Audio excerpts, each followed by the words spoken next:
ஏ ஏன் மோனே எங்க வீட்லயா ஹாஸ்பிட்டலையா? ஹாஸ்பிட்டலா? ஹாஸ்பிட்டல் என்னதான் பேசிட்டு இருக்காங்க யார் மேல தப்பு? டிஎம்கே. டிஎம்கே வேணுட்டு பண்ணிருக்காங்க. ஆமாண்ணா. அங்க வந்து பேஷண்டே நிற்கு, நம்ம அங்கிருந்து பேஷண்ட் நிறுத்துறோம்னா அவங்க முன்னாடியே போட்டு கழுத்து என்னாச்சு? முன்னாடியே போட்டு கழுத்து என்ன பண்ணிருக்காங்க? கழுத்து மிதிக்கிறது, வயிற்று மிதிக்கிறது. கழுத்தை மிதிக்கிறது, வயிற்று மிதிக்கிறதுன்னா ஆமா இந்த மாதிரி பண்ணிருக்காங்களா கூட்டத்துக்குள்ள?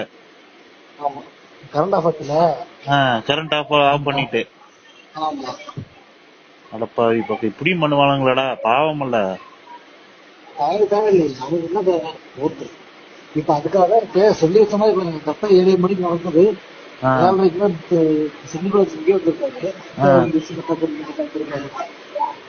இப்ப திட்டமிட்டு பண்ணதுதான் இதெல்லாம்.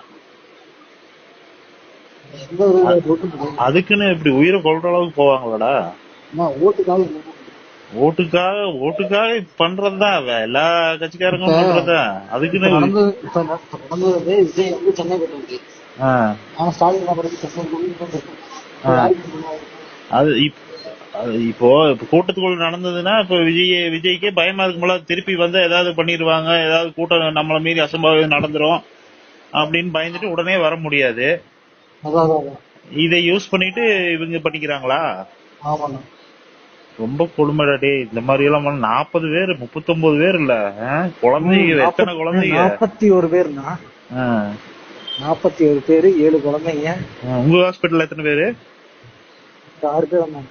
6 பேரா? அவங்க எல்லாம் நல்லா இருக்காங்கல்ல? ஓபி மாதிரி தான் பார்த்துட்டு வெளியே போயிட்டாங்க. ஓபி மாதிரி. இப்ப இவங்க கரண்ட் ஆஃப் பண்ணிட்டு உள்ள தள்ளி மிதிச்சிருக்காங்க. கழுத்து மேல மிதிச்சிருக்காங்க, வயிற்று மேல மிதிச்சிருக்காங்களா? ஆமா ஆமா. பாண்டியன் ஆம்புலன்ஸ் தான் ஃபர்ஸ்ட் உள்ள வந்தது, அதனாலதான் இந்த பிரச்சனை ஆரம்பிச்சதுன்னு சொல்லிட்டு இருக்காங்க. இல்ல பாண்டியன் ஆம்புலன்ஸ் நம்ம ஹாஸ்பிட்டல் முன்னாடி தான் நிக்குது. போன வண்டி என்கிட்ட தான் நிக்குது. பாண்டியன் ஆம்புலன்ஸ் நானும் ரொம்ப தோஸ்து. பாண்டியன் ஆம்புலன்ஸ் கேள்விப்பட்டதுல போயிருக்காங்க. நியூஸ் கேள்விப்பட்டு உள்ள கூப்பிட்டு இருக்காங்க வர சொல்லி பேசிட்டு. ஆமா, நான் அந்த பாண்டியன் ஆம்புலன்ஸ் ஓனர் வீடு அங்க கட்சி மீட்டிங் நடந்து பக்கத்து வீடு. சரி, ஒரு வண்டி எடுத்து வசதி பேர் போயிருக்கேன்.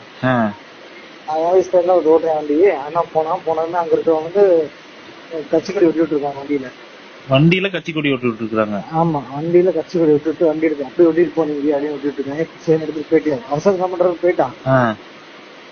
அங்க போனா கூட வண்டியில போனே 4 குழந்தைங்க 7 பெரியவங்களை கொண்டு போய் ஜூஸ் விட்டுருக்கோம்.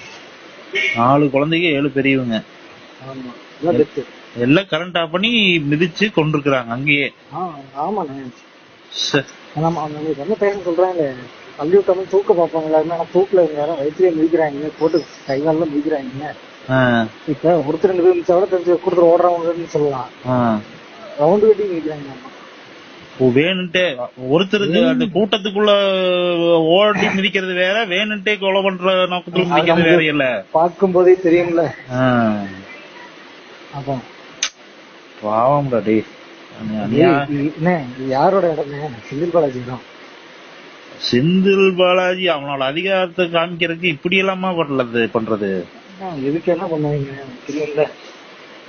எப்படி பண்ணுவீங்க?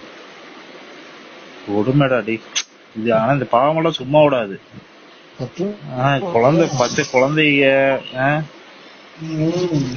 நம்ம சுயலாபத்துக்காக குழந்தைகளையெல்லாம் கொள்ற அளவுக்கு துணிஞ்சிட்டாங்கன்னா இதுக்கு மேல அழிவு காலம் தான் ஊருக்குள்ள. இப்படித்தான் எல்லாத்துக்குமே எல்லாருமே இதுதான் சொல்றாங்களா? என்ன சொல்லி வச்ச மாதிரி எல்லாருமே சொல்றாங்கன்னா எல்லாத்துக்குமே கரெக்ட் தானே? இப்ப பந்தோபஸ்து மீடியம் இடம் தராங்கன்னா இப்ப நம்ம மெயின் ரோடு ஆமா அந்த மாதிரி இடம்.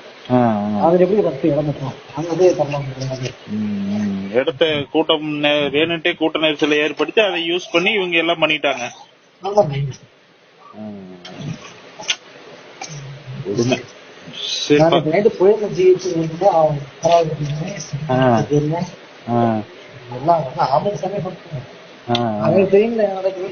அதான்